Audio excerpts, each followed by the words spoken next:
let's see, we're at April 9th, right?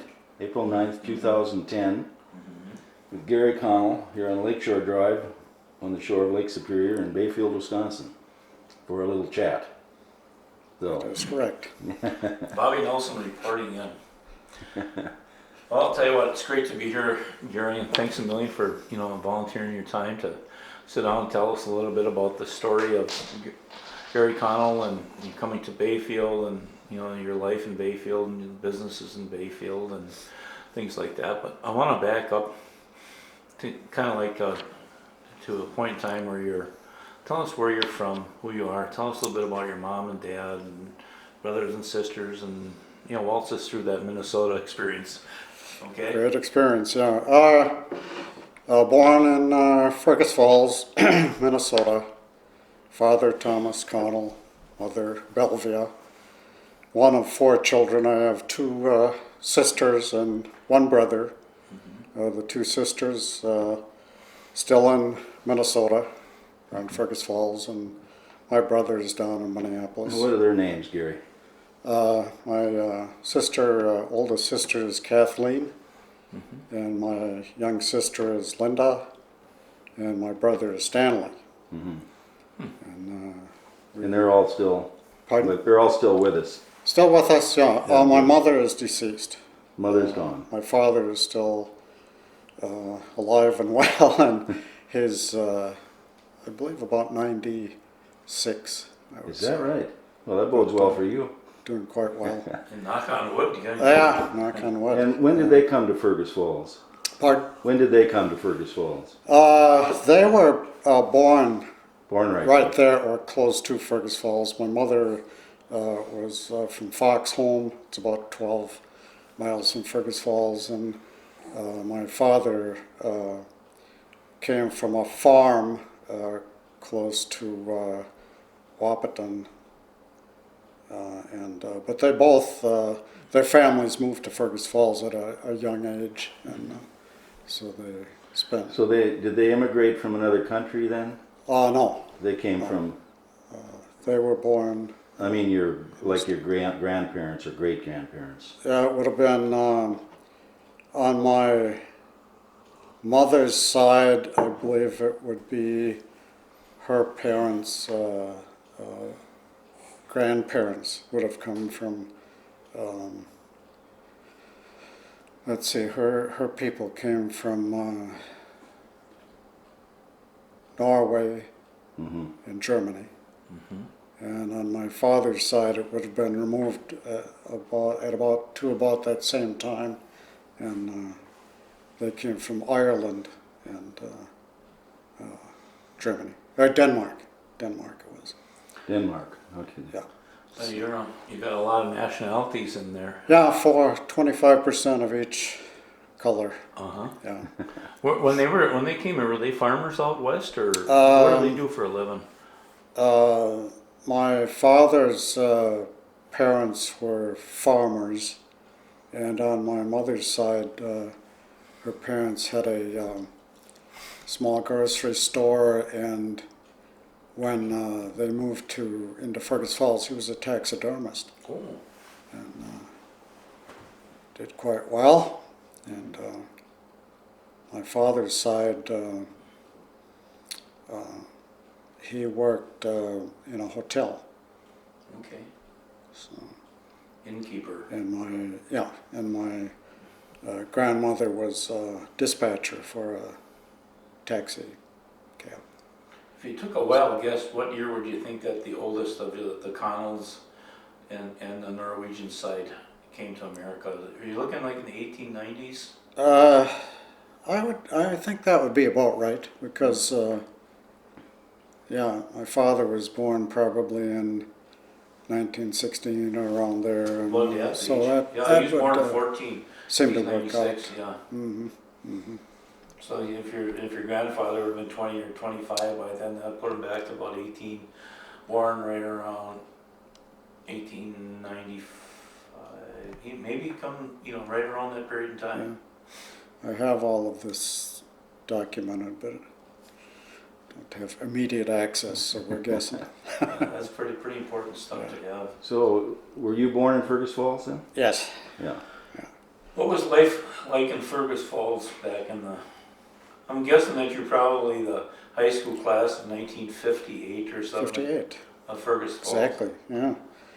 That was a great place to grow up, and a nice sized, I think the community was probably about 10,000 people then, and we had access to everything. We had swimming in the river right in town, and we had ballparks, and we had, fishing, and we did our hunting, and it just was great. Great place to grow up. At that time, there was no violence or not much crime or anything. You could go to the Saturday matinees or movies or whatever. Just kids unchaperoned, and there was never ever a problem. Yeah. You'd go to a late movie and come home in the dark, and nobody ever thought of anything happening. Yeah. That's great. Right. How big was Fergus Falls then when you were growing up? Pardon? How big was Fergus Falls when you were growing up? I'd say about 10,000. Yeah. Yeah. It was a pretty big city in that region. Yeah, Yeah. it's a county seat, and it's quite a prosperous community. It does well. Is it quite a bit larger now, Gary? Not much. The growth, the city itself is probably about 12, but there's been, growth outside the city limits, and then there's a lot of agriculture out there. So, Tell us a little bit about the school. The school that you went to there. I had a grade school just probably 3 blocks from my home, so I was able to just walk back and forth to school every day. Oh, remember the street address you lived out there? Pardon? You remember the street and the address that you lived on? Oh yeah, I lived at 614 Springen Avenue, Okay. which is still where my father is. Oh, he's still there then. Still No there. kidding. And then I went to junior high school at it was called Roosevelt Park Junior High School, and then I went there through 9th grade, and then finished off at a Roosevelt or Fergus Falls Senior High School. And I felt as though I got a adequate education. I got into college with no problem, and I didn't feel that I was lacking for anything that the other students from other areas had, and very pleased with my education, I guess you could say. So where did you go to college, Gary? North Dakota State University. In Fargo. NDSU? In Fargo, yeah. And that would have been one of the closest colleges, right? Yeah, it was close. Not that far from it's about 60 miles from Yeah. home.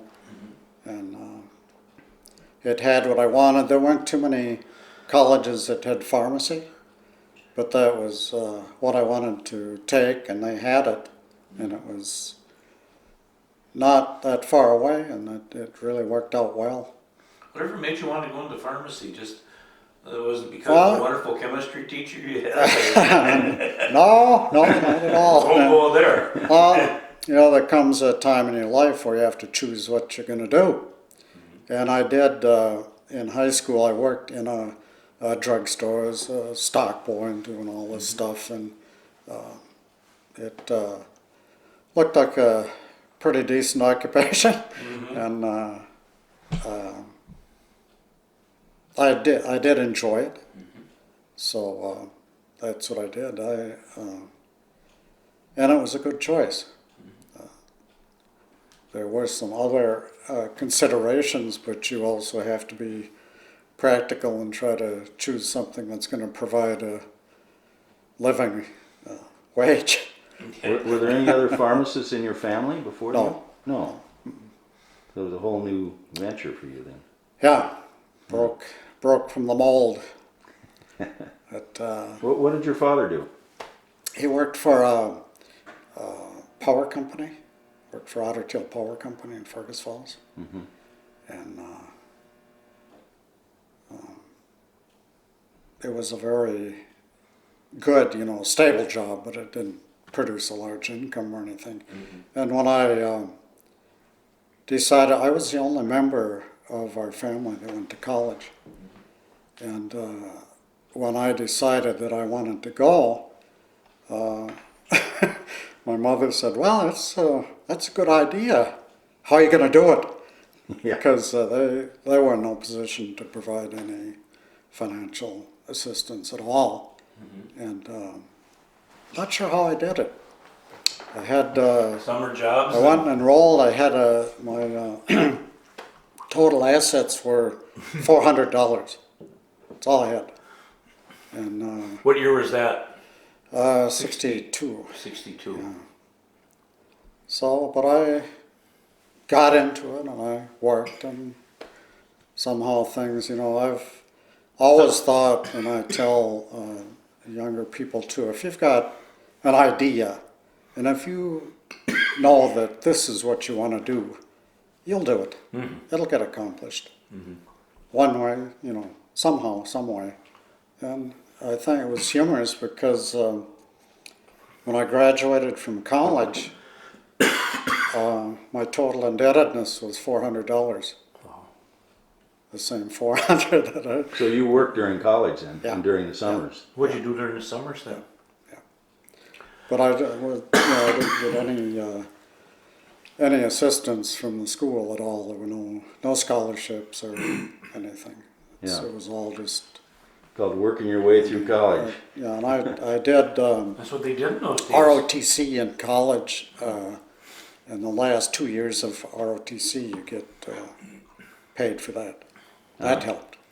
Of course, then I owed the government 3 years of military duty. Mm-hmm.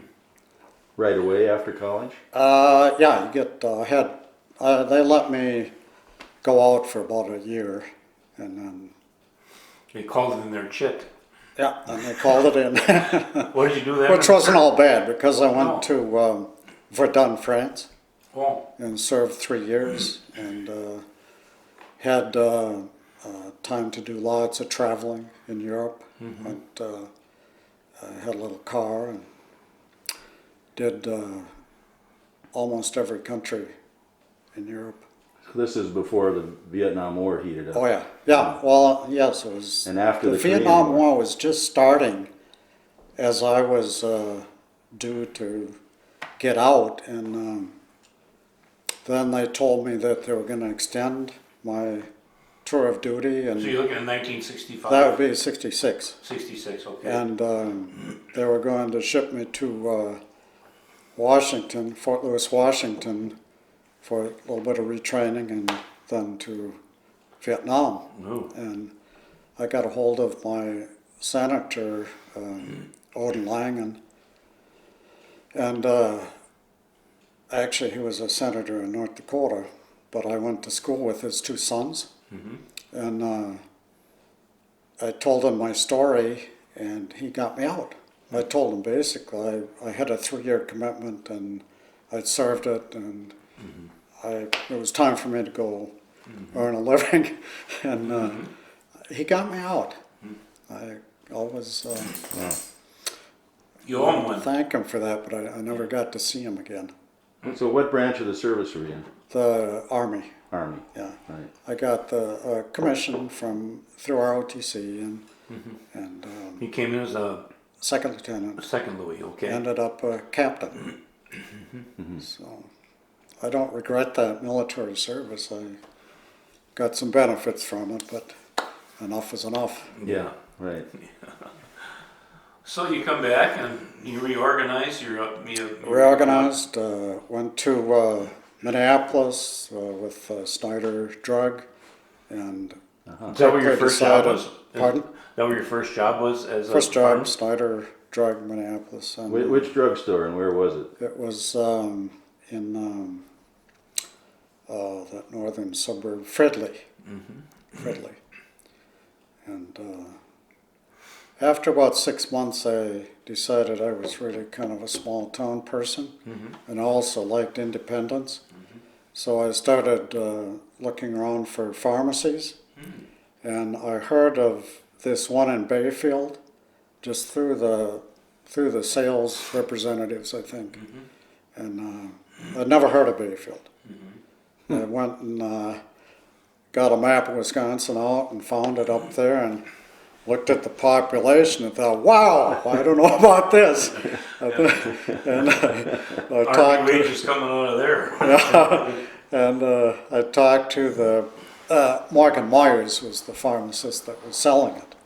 He had a pharmacy in Ashland and he had Bayfield, and he couldn't do them both. He didn't feel like he could do them both, so I called him and expressed my reservations about the size of that community, but I said I'd like to see it, and he said, yeah, you better come up here.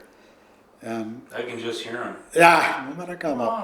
Come on. So I drove up, and things weren't looking too bad until I got to Washburn, and I thought, wow, this isn't looking too good, you know, prosperity-wise. And but I got through Washburn and got into Bayfield. And wow, what a nice little community, you know. It was picturesque and right on the lake, and looked, you know, it was attractive. And so I went around, talked to the pharmacist that was on duty there, and went back, and Morgan Myers was working that day at his store in Ashland. And so I went back and talked to Morgan, and I said, well, you know, it doesn't look too bad, Morgan. But I'm concerned about the size of that community. It scares me. And he said, I tell you what, he said, just come up here and work for a year. He said, you won't have any commitments, but just see what you think, and I'll hold it for you. He said, if you wanna buy it, I'll sell it to you for a 10-year plan, no interest, just Ooh. flat out payments on Did the he want to price. get rid of it or what? Price that we agreed on, and just wrote it out on a piece of paper. There were no bankers involved, no attorneys, nothing. We wrote it out on a piece of paper. The word was good. And we both signed it. And but that was later on when I actually decided that I would stay. But so I worked in Bayfield for 12 months, and What year was that now? 60? that would have been Army 66, about 68, I believe. 68. Okay. And I really liked it up here a lot, and so I just stayed. And it is a small community. I mean, So where I was could the have, pharmacy then? Could have done much better financially in a larger community, but quality of life and things like that come into play. And I've never ever regretted the time up here, and it really worked out well. Gary, where was the pharmacy then? 200 Rittenhouse Avenue. It's where the arts and crafts people are now, and what's the restaurant? Bistros or? Aye. Is it Bistros or? Yeah, Beasters. Yeah, it's the old. Across from Andy's there. Yeah. Pardon? Across from Andy's there? Across Yeah, from the bank? yeah, the white, it's big, it was white, 2-story wood frame building. It's a tinder box. I hope nobody ever lights a You know match. what year that building was built, by any chance? I see it. It's old, I mean. I see it named the old Teammeyer building Uh-huh. from, right around the turn of the century. What, 1900? Yeah, So it's been there a while. His father, What is that, Gary? just a telephone. Telephone? I don't have to answer. Yeah, okay. We'll just take a pause here. Till they give up. Okay, good. Should do it. so At that point in time, let's talk a little bit about your family at that time, because I remember them in the Lutheran church, or did you bring the family up a little bit later than that? No, or- no, they came almost right away. Yeah. Tell I us a had, little bit about the family there. let's see, what Thomas would have been probably about 5 or 6, and Megan was a couple years younger, so they were pretty small. They've known, I mean, Bayfield is their home. That's all they remember. So who did you marry and when and where? The first time, Yeah, the first time, yes. her name was Margot, Margo, married her in Fergus Falls just prior to going into the service. Uh-huh. And What was her maiden name? Ebeckhausen. Epicausen. German. Ebeckhausen. German. Uh-huh. Yeah, it was von Ebeckhausen. Uh-huh. Boy, almost Austrian. Yeah, it's not Chinese, No. but So I can well remember, that's the days when I was attending the Lutheran church all the time, and I remember you guys as a young family coming to Bethesda Lutheran up there. yeah.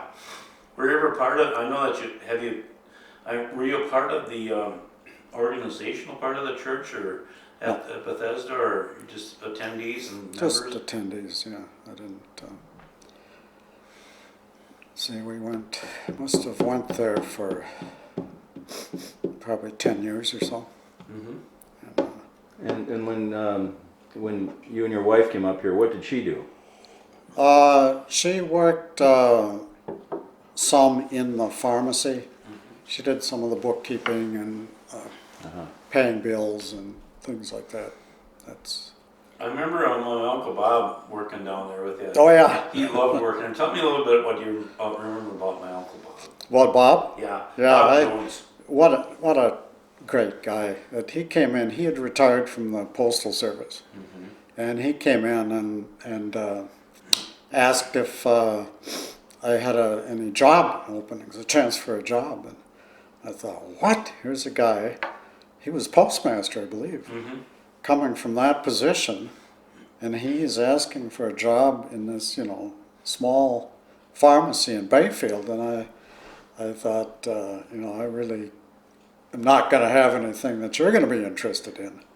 And so we talked, but what a great guy, and he did pursue it. He said, I finally realized that his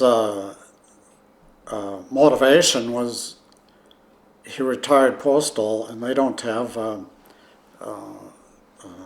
they don't collect Social Security. Yeah, okay. So if he went on the market and worked for X number of years, I think it was probably 5 or so. Yeah, he had to get so many credits. Then he would also be able to get Social Security. So then it made sense to me. Otherwise, I couldn't put this together why he would want. And so I said, well, that's fine, Bob. Here's what we got, And he said, great. And so he worked there for I don't know how many years, but quite a few. And what a guy! Just is honest. That's always one thing. As you're dealing with money, I never ever was concerned about Bob and the money exchanges in the store. And he was industrious. He looked for work. He had ideas. Pleasant to customers and employees, and we just got along famously. What did he do for you there exactly? He did everything except fill prescriptions. I mean, he checked out merchandise, organized merchandise, had ideas for organizing and making displays in the place. He would run the registers if the opportunity was there, and just whatever it took, he'd sweep the sidewalk. Kind of your utility ball player. Yeah, any position. exactly. Yeah, and that's one thing in a small store like that. You have to do a little bit of everything because there's not any one thing that's going to pull you through. I would have liked to have practiced, pure pharmacy. That's what I was trained for. That's what I enjoyed. I was never a business person. I never took business courses or anything like that. I was a pharmacist. But Bookkeeper. to make it there, you had to have all of this other stuff just to survive. Yeah. So, Bob Jones, do you got any fun stories of him in action there that you can recall? Well, I can't, not right offhand, but as it comes back, I'll flip back to him. punch it in. Every chance you Punch get. it in. Because I think, he was my uncle and a great guy. And Yeah, oh yeah. So how old was he when he went to work for you then? He was retired, you said. He was retired from Postal. I don't know if he He pulled was it. born in 1914. So when he worked for you was 1970. Probably 70. So just subtract it. There he's 66? 66. Yeah, just retired. Yeah. Mhm. Who else worked for you over the time over there? Well, I had a batch of ladies, Alice Myers and Adeline Winslow. I can remember when they were in the front of the old Myers store there. Did you buy that, or were you in that store when they had that old soda fountain in there? No, they had just gotten it out. The pedestal imprints were still on the floor, and, That was but so it was cool. gone. That was so cool. They should have kept that. Yeah. Yeah. Gary, I gotta tell you a story. Maybe I told you this before. About I'm one of the most unlucky guys in life. I never win anything ever. And I think you just bought the store, and I think one of the come along to the store was you raffling off this tea set there. Do you remember? I think that was you that had the tea set. And I stuffed that box about 100 times trying to win that tea set. And I won a tea set when you were, I think you were in the first parts of your business there. Do you remember that? I don't recall that. Yeah. But I remember Mrs. Myers and Addie Winslow working there. And it had to be like in 69 or 70. Yeah, that would have. You'd have been there. Yeah. So I remember that like yesterday. I said, no, what They I'm really like, stuffed it, huh? yeah. Royally. There's no way I could lose that baby. And then I won that thing, and I got to tell you something. I said, now what I'm going to do with it? But Heidi's got it now, so. Take a look at that. No, I don't recall that, but Yeah. Did you have to buy all the stock and stuff like that? yeah. Boy, there was a lot of stuff in that store. Oh, yeah, in those yeah, days. That was it's, a big business. Yeah. I can remember the toys in the back there, and Yeah, it was real variety. They Yeah. sold stuff. And do you remember when you first came in the store, there was this huge mountain of soda pop yup. in like in 6-packs, all piled, and it was set up so that if you came in, there were two sets of doors. Right. If you came in, whichever side you came in, you could not cross because all the soda pop was stacked up right between those two doorways. You could not cut across. You had to go around the store. Maybe you'll see something you want to buy. Yeah. That was the thinking. So there was, I can't remember if it was AC Ducey or somebody decided they came in one door and they were going to cut across through those pop bottles. And I was working back there and heard this hellacious crashing sound. I thought, something really had happened. Went up, well, AC couldn't make it through. Oh. And the whole thing went. Oh. Broken bottles, What a pop, mess. all over. So Oh. we decided then that probably wasn't the best.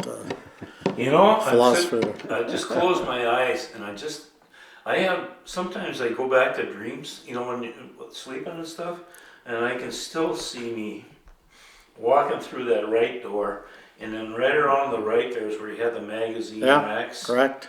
Then along that wall, on the west wall, there seemed like there was like cooking pots and stuff like that, and then the pharmacy was down that whole wall, and on the back side there was toys and Credit cards. cards. I can still, I hadn't thought about the inside of that building till right now, and I can still see back there where the cash register was, Yep. where you guys were on that right side. Yep. And then the fountain on the other side of the building, Yep, that'd be in east. on the east East side. wall, yeah. And then all, must have had like 3 rows in there, 4 rows of, it was bigger than the hardware store if I remember right, or just A about good as sized big. store. And a heck of an inventory. You know, and reflecting back, I should have stayed right there instead of. Whatever caused you to, did you just get antsy one day and Well, say, yeah, I mean, the building had problems. Yeah. It's so old, and it was cold in the winter. You'd almost want to put a jacket on, and stifling hot in the summer. I mean, it would be so uncomfortable. We ran fans and stuff, but the building must not have had any insulation at all, and it was uncomfortable and it was old, and it would have been a major. what year did you get out of there then? About 1980. About 1980, I think. That doggone thing is still there. Yeah, still there.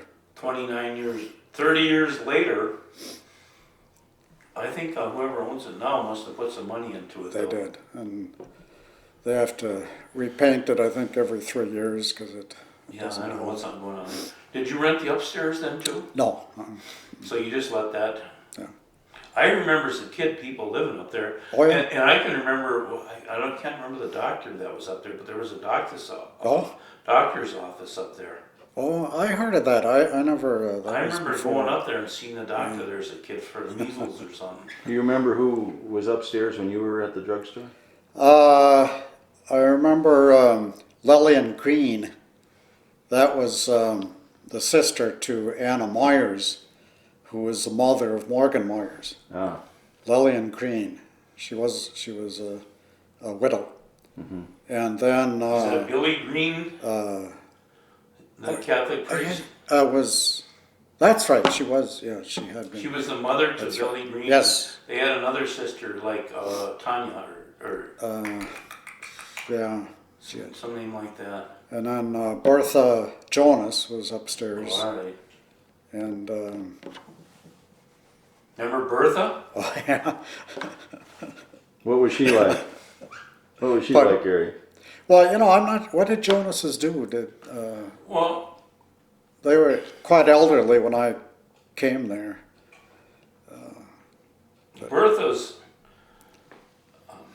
Bertha was a Jones from Bayfield, one of the early Jones families. Uh-huh. The hell was her husband's name?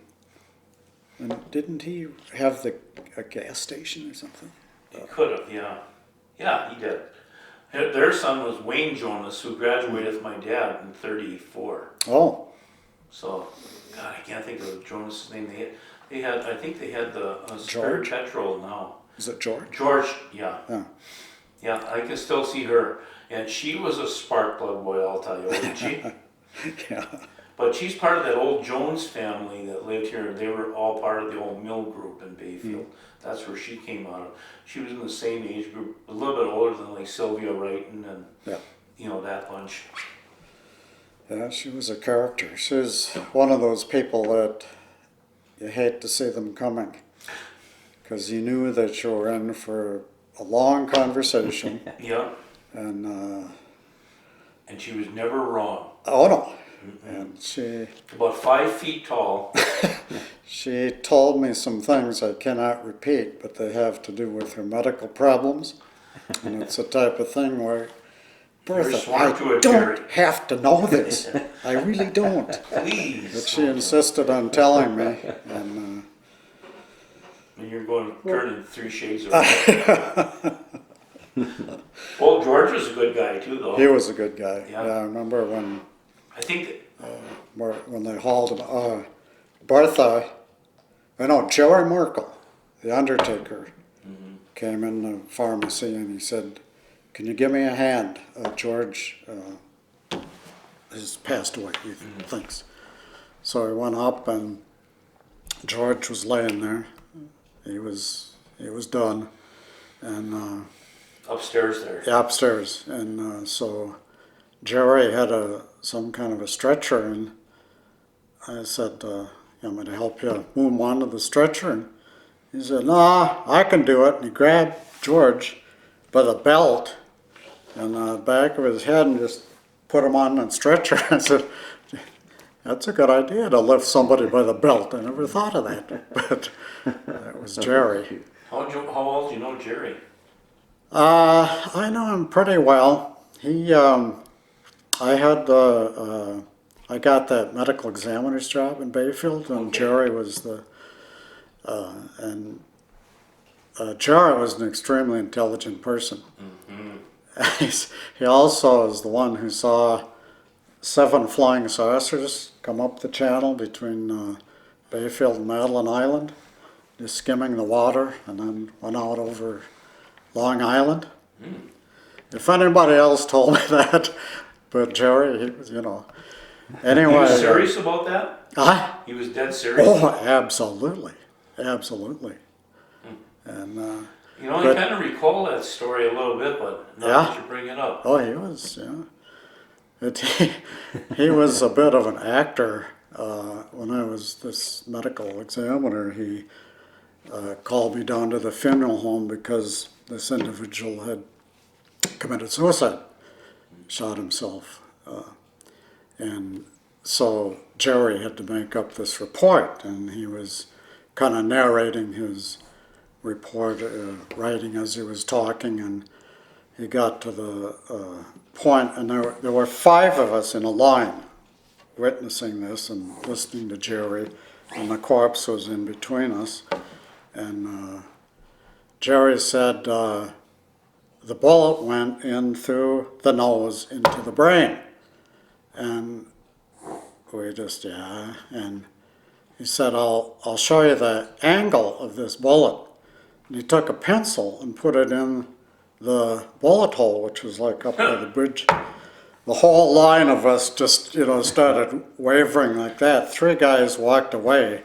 And I thought, Jerry, that was a little bit theatrical. Did you really have to do that? Was he laughing deep down to it? Oh yeah, he knew So exactly. he planned that. Yeah, See if he could gross you out or yeah. freak you out. But that was Jerry. Really, he could do anything. He had that little machine shop in his house, and anything that you needed repaired or constructed, he could do. Heck of a carpenter. He built, I don't know if you can see that grandfather's clock around the corner there. Well, we'll take a look at it. In a little bit. We had brought that, I brought that from France. I got it at an antique place, and the case had deteriorated. It was so worm-eaten, it was almost powder. And I told Jerry about it, and he came out and looked at it. He duplicated the same kind of wood. It was cherry, I think. And he duplicated the thickness of the wood, which was an unusual thickness that you don't see anymore. Took all the dimensions. He constructed that case to the exact dimensions, type of wood, everything that clock was in. And there it is. But I mean, he just had that kind of talent. He would see something, and it was a challenge to him, and he would do it. How long was he in Undertaker here?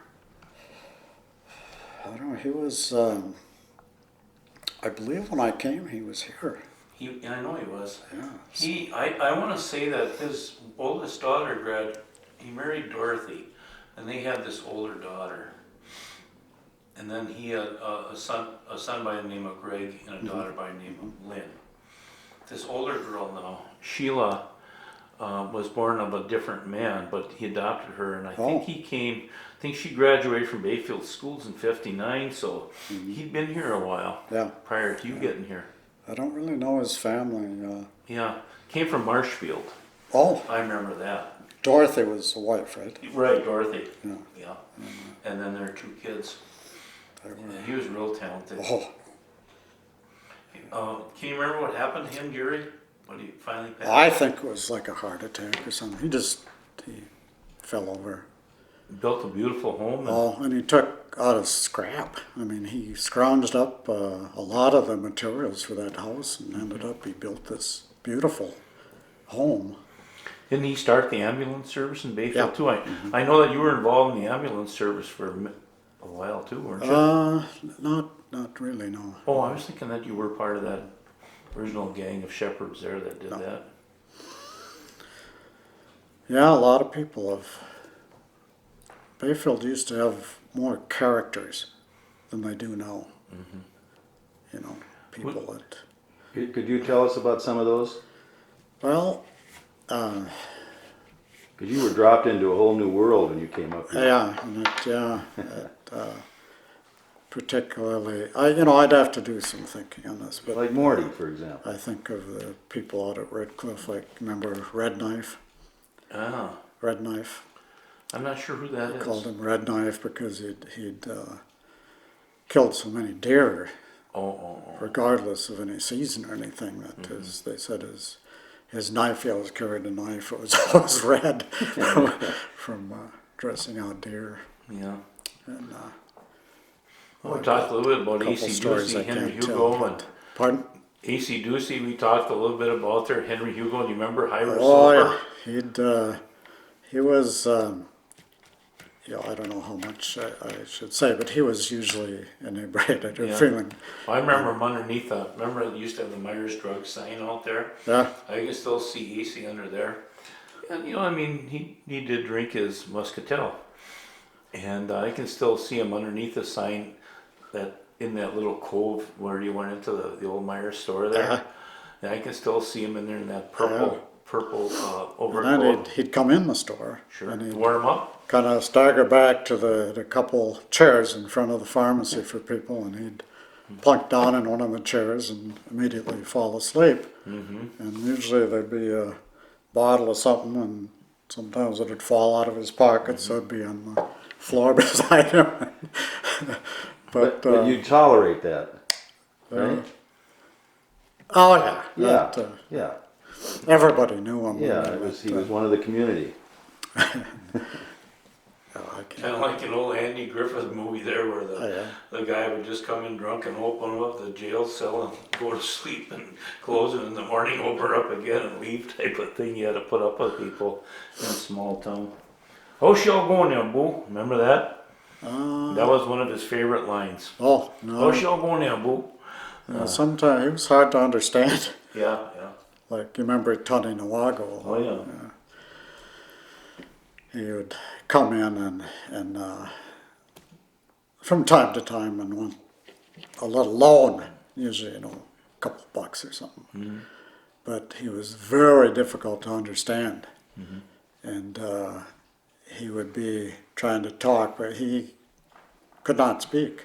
And he'd be going, $2, the words that that he really wanted to get across, he managed to handle. But good guy, but What were the price of drugs and stuff that you had to sell in those days? Tell us a little bit about the transition from the that market in those days to now where you're at. I mean, it's just gotten way out there with prices of drugs. there's no. I think back then, maybe the going price for a prescription would be $3. Yeah. There were things that went for less than that. If you ever had a $20 prescription, that would be, Yeah. Big. people would probably decide not to take their medication. But yeah, the drug prices have just. But more people paid for their medications back then. Insurance companies they didn't pick up prices of drugs very much, and there was always the welfare system, but most people paid for the medications. When they left. Except, the Native American population, they had a special program where their drugs were paid for. So, but yeah, the prices of, you'd fill back then, you would fill prescriptions for $1.50. Could you make it now, Gary, in Bayfield as a pharmacist? I know that, I didn't know if you just got tired of it, or, I know you've been there many years, and then all of a sudden, you built the other building down by the bank there and stuff like that, and all those things went on. No, it's not possible now. No. In Bayfield. In Bayfield. Even as an independent, single guy coming out of North Dakota State nowadays, even in the Fergus Falls area, could you make it in a town like that? He couldn't make it. The only possible way is if he didn't have to borrow any money at all. If he had the cash to purchase the building, purchase the inventory, possibly he could make it, but he wouldn't get rich. And the initial outlay of money that he would have to commit, why not just live off the interest and not work at all? Mm-hmm. It's not in the cards now. Yeah, isn't that something? Not in the cards. Well, at the end there, I think that was kind of your theory is I might as well sell the building, pick up a few bucks, and then just go work for somebody else. And Yeah.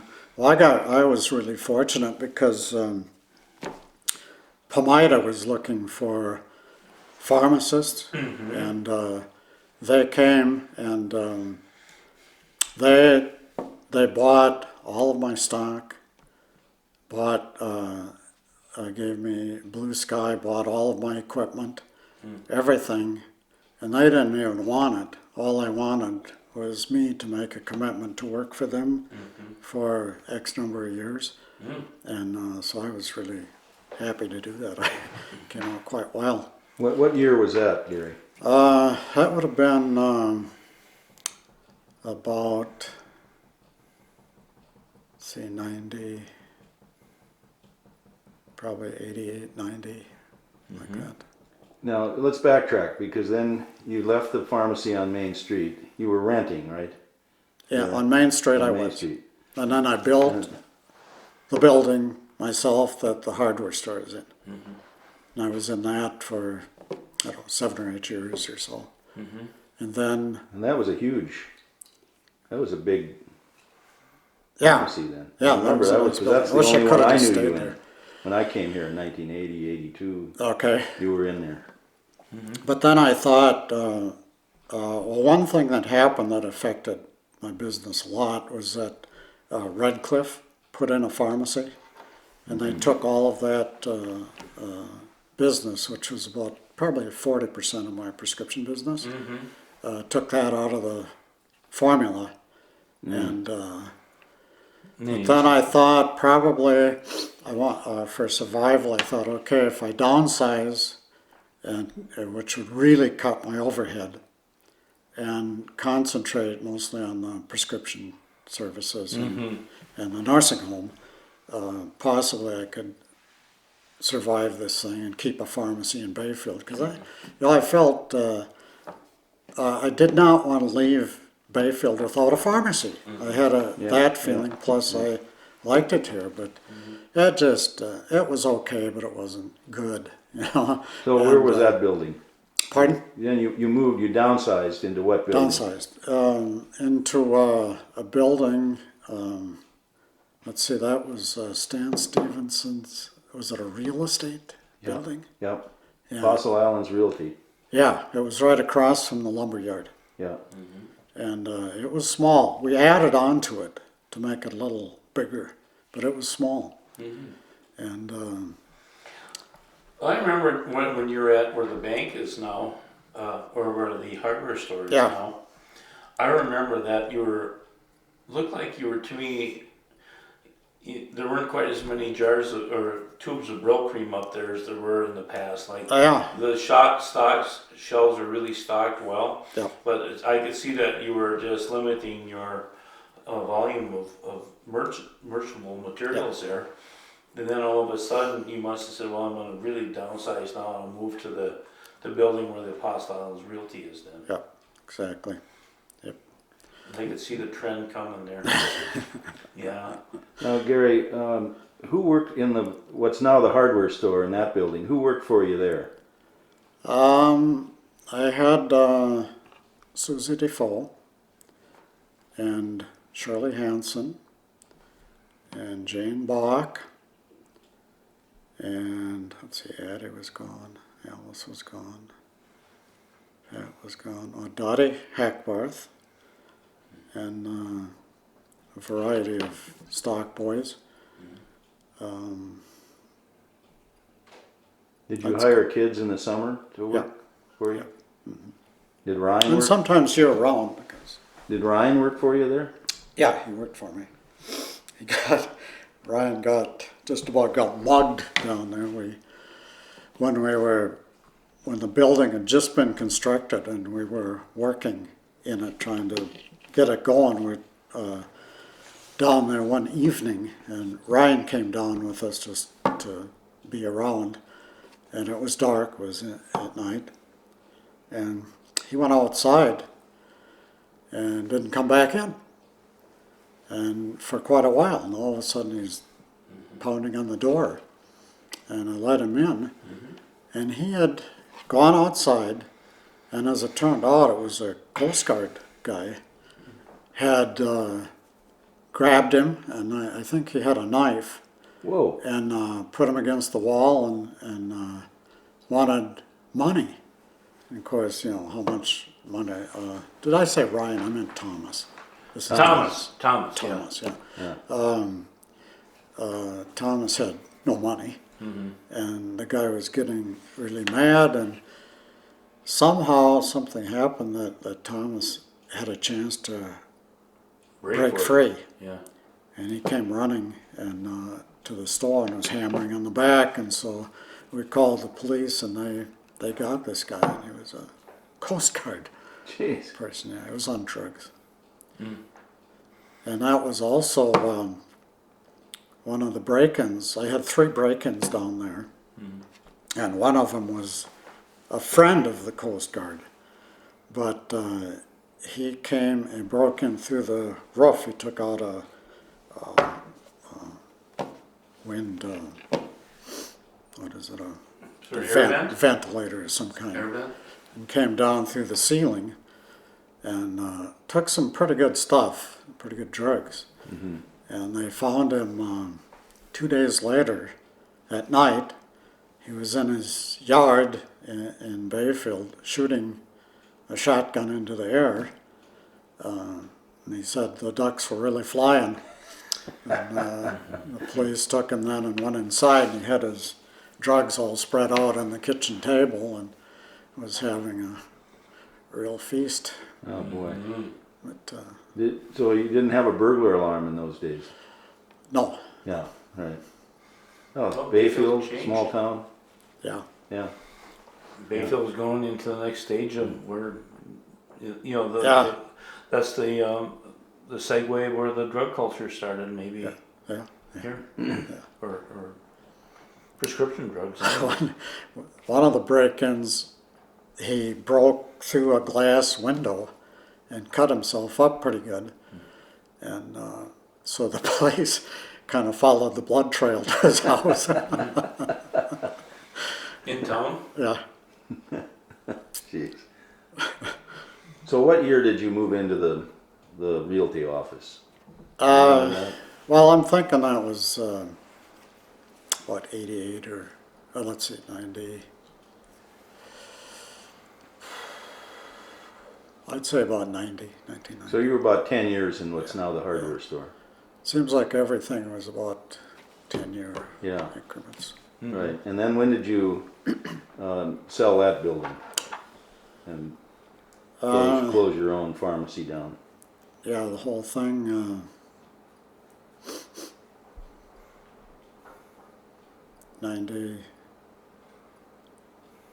97, 98. I went to work with Pamita. So you've been over there. Yeah. And Just And worked that here. building isn't there anymore.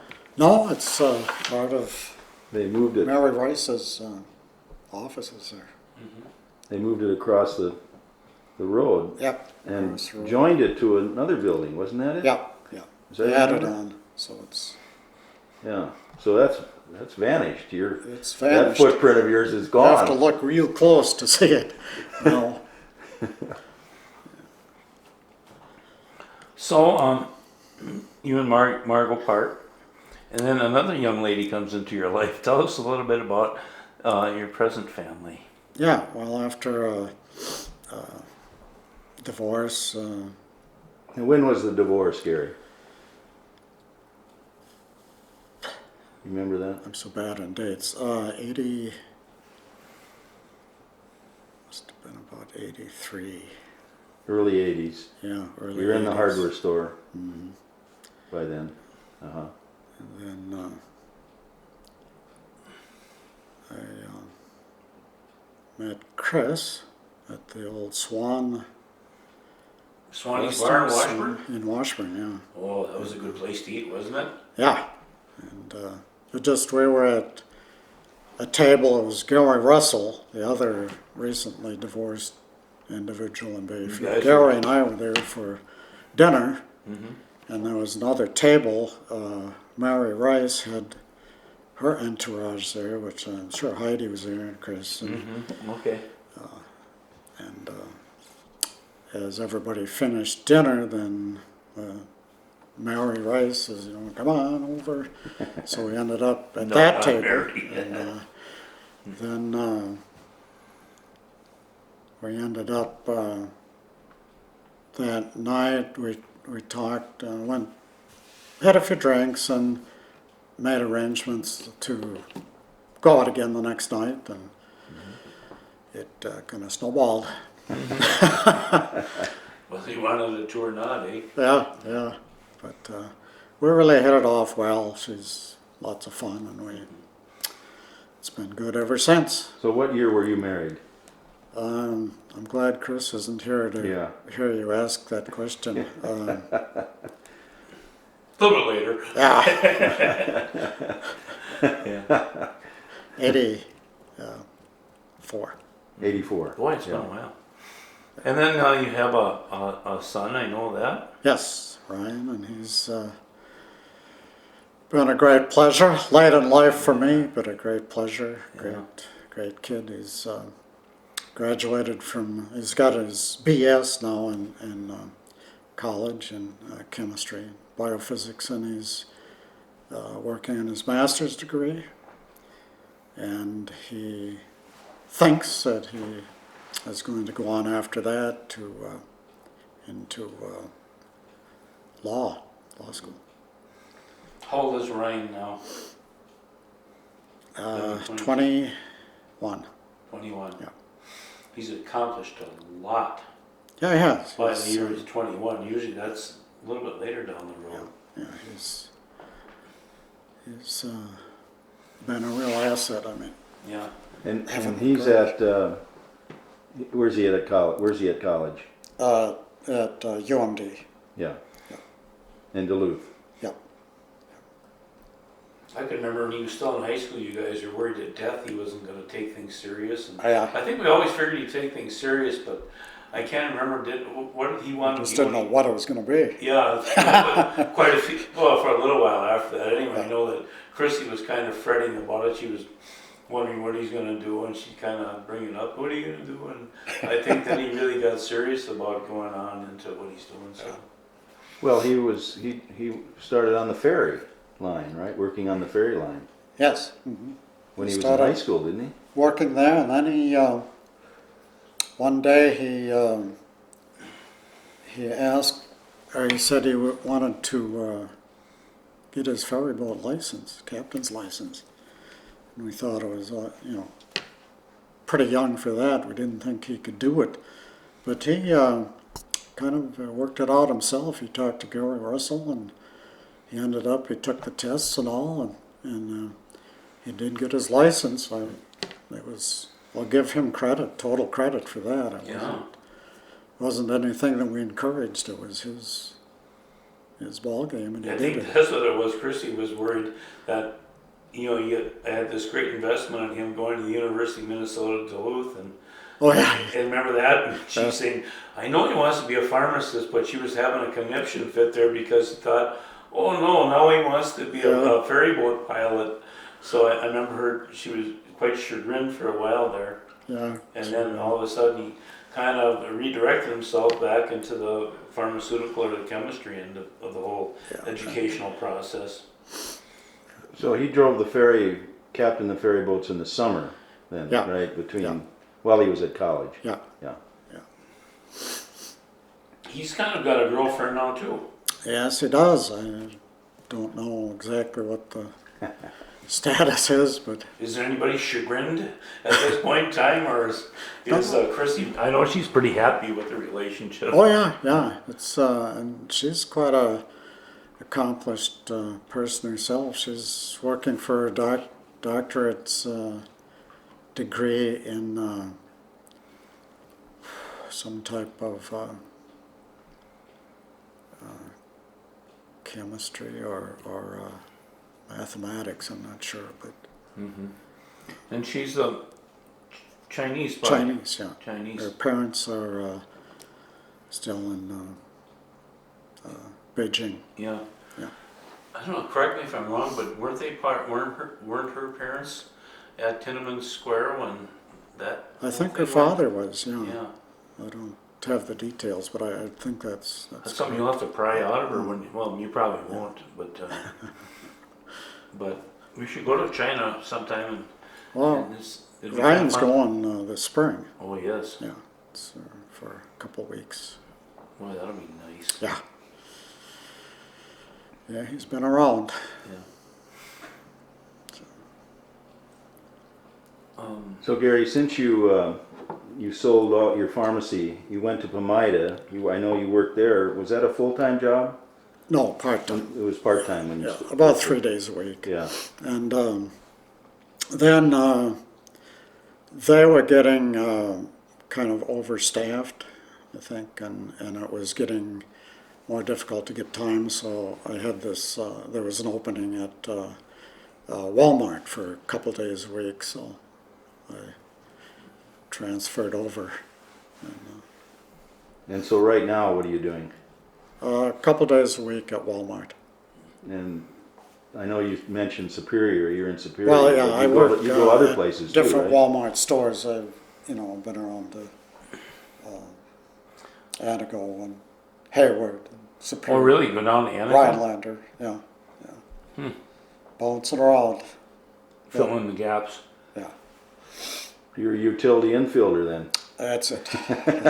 Well, you go down there when somebody goes on vacation. You go down for 2 days or Yeah, something like exactly. that. Stay right in Rhinelander then. Yep. Yeah, that's a little bit long haul. Yeah, that'll all end September 1st. this It year. will. Then you're going to officially retire. Yeah. Right. I know that Chris has got her eyes set on this spring. Oh yeah, absolutely. So you're both retiring this year. Mm-hmm. And then you're footloose and fancy free. Yeah. Then we'll get busy. As people that retire say they're busier after they retire than when they were working. It'll be interesting for you because you'll probably be just as active or more so, but you'll be doing what you want to do. Right. And that's kind of like the big difference. So, and Chris is probably, you guys will have an adjustment to make there, because especially probably with Chris, because you're in and out 2-3 days a week, but her it's been a career. Yeah. In teaching nursing at WITC there. Yeah. But for her, she'll love the summer, and next fall I bet you there'll be an empty spot for her there. You guys will probably have to do some trips or something. Well, yeah, she'll be alone October, November because I'll be out in the Dakotas hunting. But we'll do a lot of traveling in the winter. Gary, I know probably the only real weakness I've ever known in you in my whole life is that you've always been a rabid Viking fan. And I thought that was my strength. And of course, here in Wisconsin, we can't let that pass. So tell me something. How did you ever get involved with such a rancorous operation as that? I'm born in Minnesota, Mm-hmm. and I could not make the transition. I got going on those guys. I remember when the team was formed, Mm-hmm. and I just got going on those guys, and I can't. I have this feeling that if they ever win a Super Bowl, then I could just detach myself from the whole thing. But you'll all way to But go, brother. I'm just waiting, Yeah, for yeah. that day. Yeah, I And hear it's getting to the point where it really should happen pretty soon. Yeah, there's the 'Cause last it's year. been- Last year was a big. Well, no, but I'm thinking of the number of years we got left here to Oh, I see what you mean. Yeah. be on this planet. I mean, Yeah. I've been since about 62 that they were formed. Yeah. So it's been I remember going down there as a kid the with math Gary. on that one, but Remember the old stadium in Bloomington? yeah. I used to go down there. Gary Russell is a great guy. He used to take us kids down there. I used to work with him on the ferry line, 63, 64. So I'm thinking in 64 we used to go down and see the Detroit Lions play. I was down there twice with Gary. Yeah. Boy, was that fun. Fran Tarkenton was, you know, the Antichrist in, in those days, but it was a lot of fun. Yeah. Yeah, Gary Russell's a great guy too. We're going to be interviewing him Well, next week. good. Yeah. You know, Yeah, we've got some parallels there. Our lives have gone parallel. is time to Gary time. your age? He's very close, a year or two older. Yeah, what is And Gary Russell and Gary Holman and myself have all through the years of on and off. The three Gs there. Yeah, 3 Gs. It's kind of So humorous. are those your closest pals over the years up here? Well, I've gotten away, from there was a period of time when we were really Yeah. thick, but then things change. And Everybody goes a little different directions here or there. Gary Holman and I bought the old fish boat, that North Star, Remember that, yeah. and for about. How did you get in that deal anyway?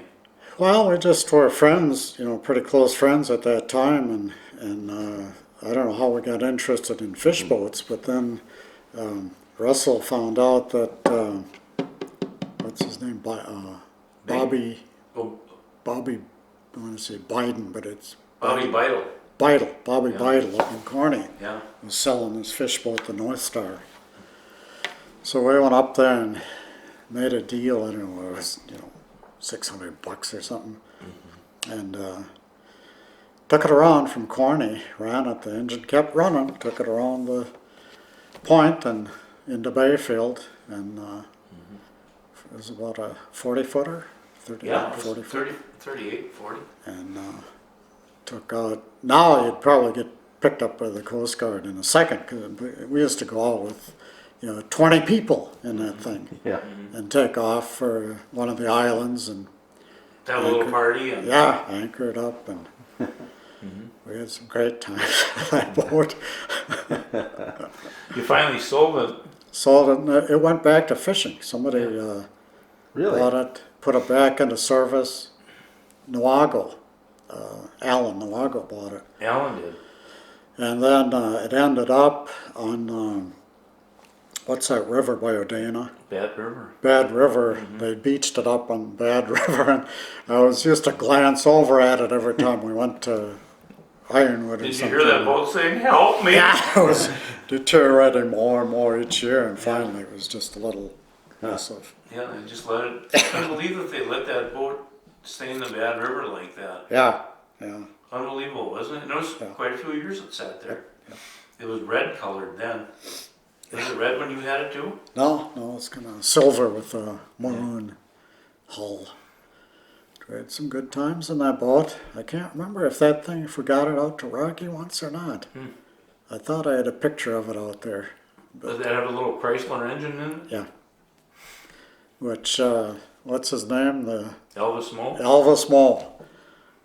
Anything that went wrong with that Chrysler. Yeah, you had a doctor there for that. Yeah, and he'd pull some part from somewhere that you needed, and Come down every year and grind the valves for you.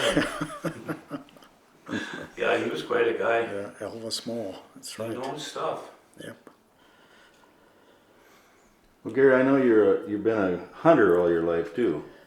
Talk a little bit about your hunting. Well, if it moves, I'm after it. If it's brown, it's down. I hunt everything that there is. If I have, it's been a problem with time, but I really enjoy the outdoors a lot, and I've hunted, deer, Wyoming, Montana, both Dakotas, and I just enjoy getting into the outdoors, but coming home with some protein is a bonus, and I enjoy eating any kind of wild critter that there is. And you kind of picked that up as a kid. You're in the Mississippi Flyway out there by Yeah, Fergus and my Falls. dad was an avid hunter fisherman, and that's one thing he did for me, was to take me with him any time that I was available. Canvasbacks out there. Canvasbacks, redheads, Redheads. redheads. But, What's the best duck out there for eating? well, canvasback, yeah. That was a choice critter. Nice sized and excellent. How do you prepare duck? I usually roast them, make up we usually take all the skin off, and then, put oils and stuff on it to, Like olive oil on it? yeah, or olive something? oil to keep it from drying out, and sometimes put a little stuffing of some kind in and bake them. Yeah. Come out pretty good then. Oh yeah. Pepper, salt and pepper on the skins, and Yeah. And what temperature you bake them and how long? I think we do it at 350 for an hour or less. Yeah, So you kind of quick do them then. yeah. And pheasants, I cut them up and flour them and put them in a big fry pan with make up kind of a gravy thing, and just simmer them for an hour, and keeps them moist. So Remember that time you and I forget who was with us, we went pheasant hunting over at Gary's farm there on Manly Island? yeah, Remember that? yeah. Can't remember, was that, who the heck had that farm that time? That was... Roy Burrow. Yeah, Roy Burrow, that's who it was. Yeah. Yeah, he was, I had my dog, and we had to, I forget what we paid per pheasant. They're like $6 a piece Yeah, then. and so I think I shot 2 of them. And came time to pay up, he said everybody paid for as many as they shot, and there was 1 left. So Roy said, whose is that? And I had remembered that the dog had found one, but I didn't think much of it. And I said, oh, that must be the one the dog found out there. I said, that's your pheasant. They had to pay for that one too? Yeah. Was it any good, or I don't think so. it turned on you? Why argue? It's not worth it. Yeah. I thanked my dog. Boy, you're a good dog to find that pheasant. Just, What a dog! yeah, I'm so proud he gets back with it, darn pheasant. All green around the That's the way they are though. So you like to hunt the pheasant out west, and you ever hunt elk or anything like that? I haven't hunted elk. I would if I had the chance. It takes time, which I've never had that much time. Elk and moose and those critters, maybe, maybe now. But You gotta hook up with Harold Mackey or something like that. Those guys. yeah, those guys go after them. Every year. They go after them. They really enjoy it. I have shot moose up in Canada. I shot a, Big moose or? yeah. Takes a long time to eat a moose. You Long time. 5 years? Or? Yeah. Did you have a hunting camp out in the woods here? No. Well, I've got my log cabin, you mean? Yeah, that's what I mean. Yeah, I don't, yeah, that's out on my property there where I deer. That's where I hunt deer. Yeah. every fall. Where is that, Gary? It's, where is it? Yeah. Yeah, just 3 miles out by Pikes Creek. So I don't know. The old Hank Kruger farm? Yeah, exactly. Yeah. Hank Kruger,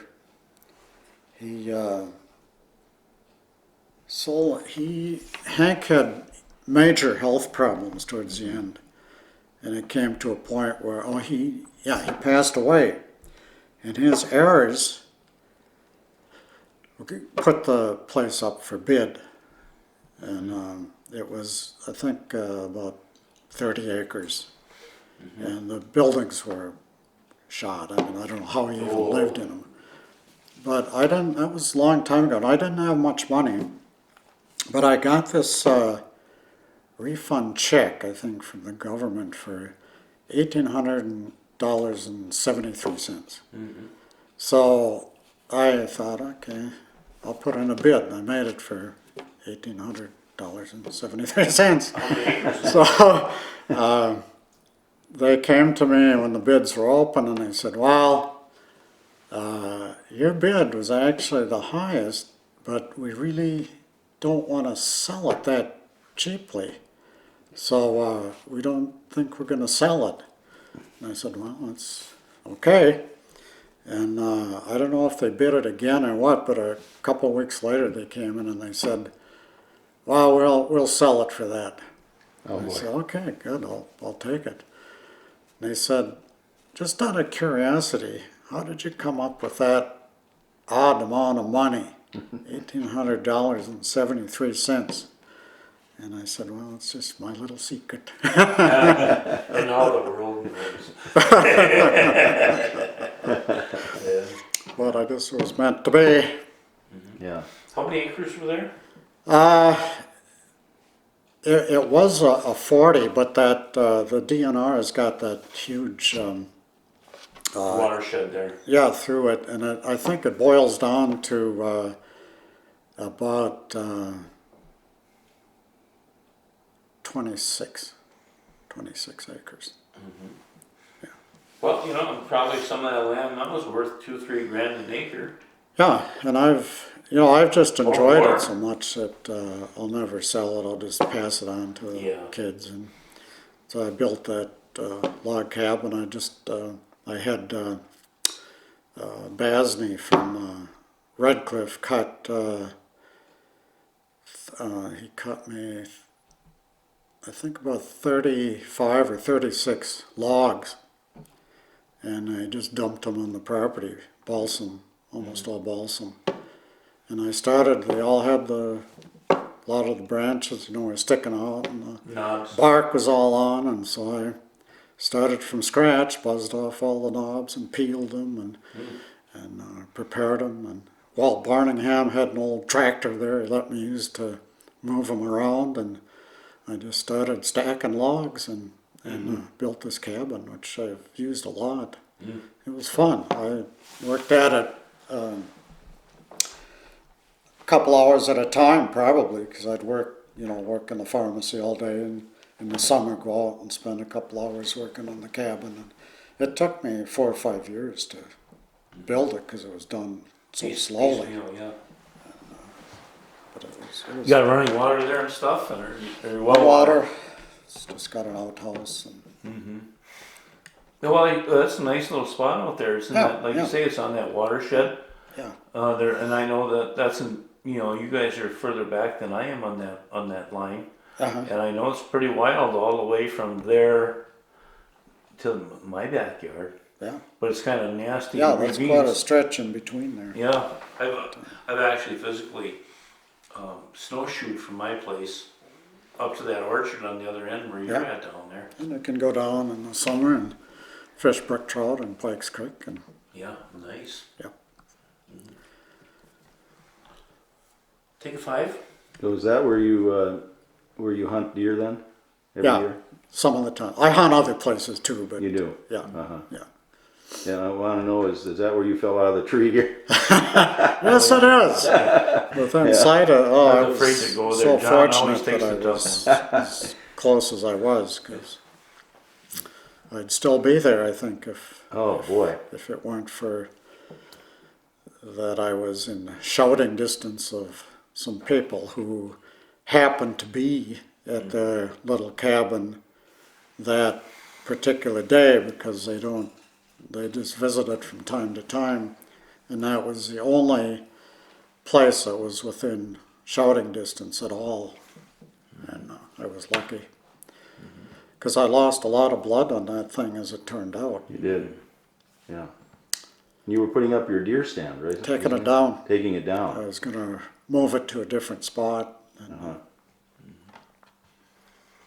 Did that Wiley buck out Wiley there? it eh? sure did. Yeah. It's, And that was a couple years ago, wasn't it? yeah, 2 years. You've had about 2 years of knee. And I'm still, still now, they finally replaced the knee, and was the final operation. How are you feeling now? Best I've felt since I hit the ground. So you'll be able to go back to hunting then? Yeah. On the ground. On the ground. I do not You're not going to go up in the believe tree. I say that the trees are for monkeys and baboons. Humans should stay on the ground. That's what I'm going to do. Well, I think you'll find that there's a lot of animals on the ground too. Yeah. John, I got it. Yeah, it's, I know. There's tourists, and it said Bayfield was their destination, but they said when you get to Washburn, make sure that you gas up your cars, because there are no gas stations in Bayfield. Oh, And I remember when and this was, at that time, there were 2 stations in Bayfield. Yeah, right. Artie Kennedy and Yeah. George. But I've got that little article downstairs. I show that to the chamber sometime. Yeah. catch you guys a little later.